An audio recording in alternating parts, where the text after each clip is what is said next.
Oh, what is going on, guys? It is your boy Alexi Silent here, and today I'm so glad that I can finally bring you my step-by-step guide on how to get a nuclear on Black Ops 3.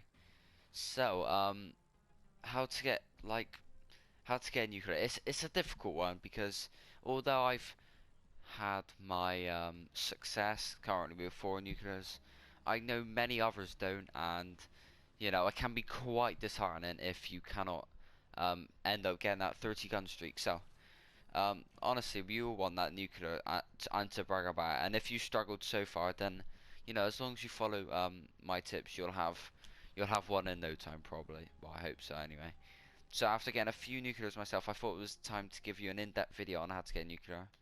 Um, so what I'm gonna do first is I'm gonna go through my class setup, the specialist, the kill streaks I use, the best game mode to play, the play style, and I kind of talk about a few in-game tips as well. So right, if we first go on to our class setup, there's primarily only two classes I really use.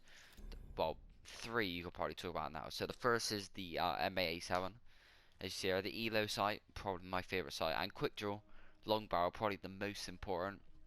It just enables you to have kind of aim down your sight fast. A long barrel increases your 4 bullet range because in this game the M8A7 doesn't have a 3 bullet kill, it is a 4. And then I always have a frag because these are good if you see that spawning across the other side of the map. Just get a frag and throw it over, and you could get a kill or two. Next is our sip sense, really important. It's so useful in close quarter situations, and in fast hands again, enables you to have that quick aim down sight time.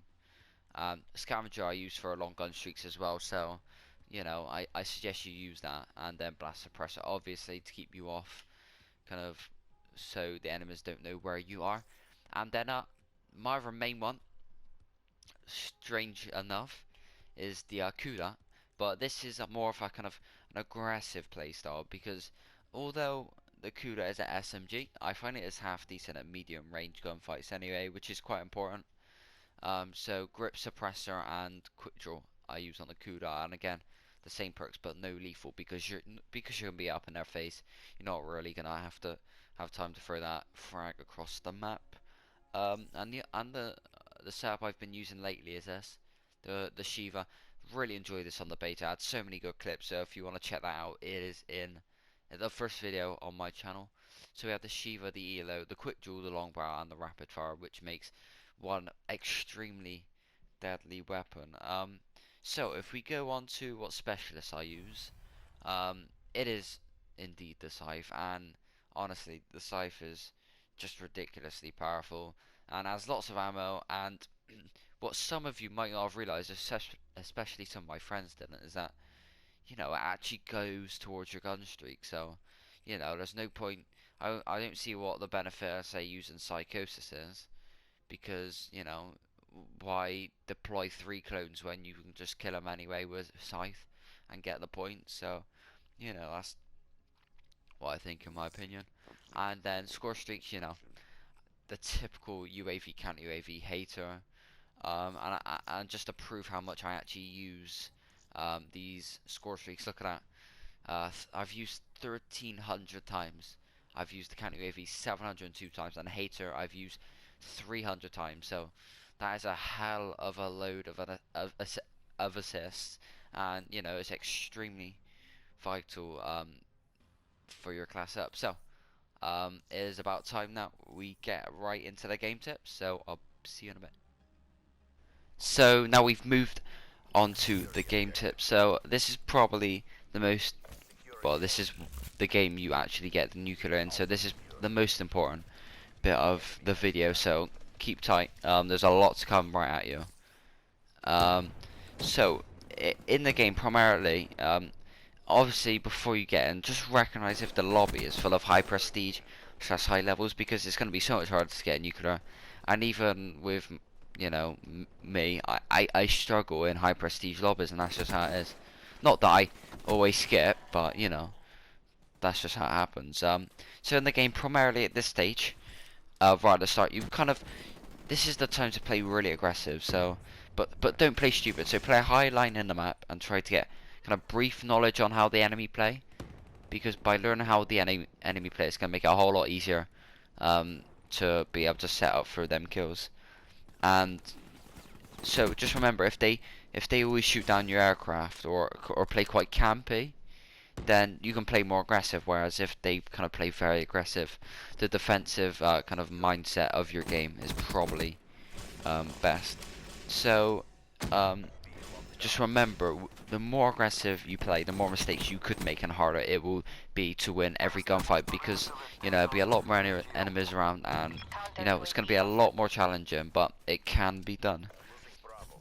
So once I suggest you do this strategy up to about merciless, this is kind of where you back off a bit and let them come to you. So play strategic and don't really be up in their spawn where most of the action is, and especially try not to make the spawns flip, because if you're already set up for this spawn, you don't want your whole team just rushing into their spawn and then it all flips and then you're not set up and then you could die. So obviously you know where the spawns are, so it enables you to adjust your position, which is really important. So as long as you continue this strategy, you'll get yourself up to about a 20 gun streak. And if you've never got a nuclear, then I expect your adrenaline is running high, you'll be shaking, sweating. But just don't hesitate and don't lose your concentration, because this is so important. Because ultimately, make a mistake or two and then you're going to die. But if you stay cool, play is the same as you normally do, and it will enable you to continue your streak. And honestly, this is what everyone makes, the same mistake. Just don't go ultra defensive, like don't camp, because you'll barely get a kill, to be honest, if you play that defensive, and you normally result in dying as well. So that's obviously not what you want. And because you're not in the action, you kind of lose your concentration as well, which isn't very good. But yeah, at this stage you kind of just want to make sure you kind of stay in the action, just not right in the action, to just stay on the edges of the map. Like, use your cover wisely and kind of set up for when you kind of just want one-on-one gunfights. So just to say, this clip right now, this is not a good example of how to get a nuclear, because if you've listened to these tips, you'll realize what mistake I'll make right in this clip now. So just as you build your kills one by one, and every kill, change your position slightly, because your enemy will not expect it whatsoever. And at any stage, however, as always, if you're one shot, then, or if they get a first shot on you, just back up, let them come to you, and then you can take them down afterwards. So as long as you follow this guide, obviously it's not going to work every time, obviously, but as long as you follow this guide, you will ultimately find that you will have more success, and there will be plenty of times that you'll make a mistake or luck will be against you, but it's just patience, generally. So I can assure you that you get that first nuclear. You'll be flying, because it took me a matter of 3 weeks to get my first nuclear, and I've had 3 in 1 week. So yeah, but that is it, guys. Hope you enjoyed this step-by-step guide, and honestly hope this will help you get that nuclear medal to brag to your friends about. But drop a like, guys, if you enjoyed. Thanks for all the support on my videos. It is your boy, NXT Cyanide. Peace.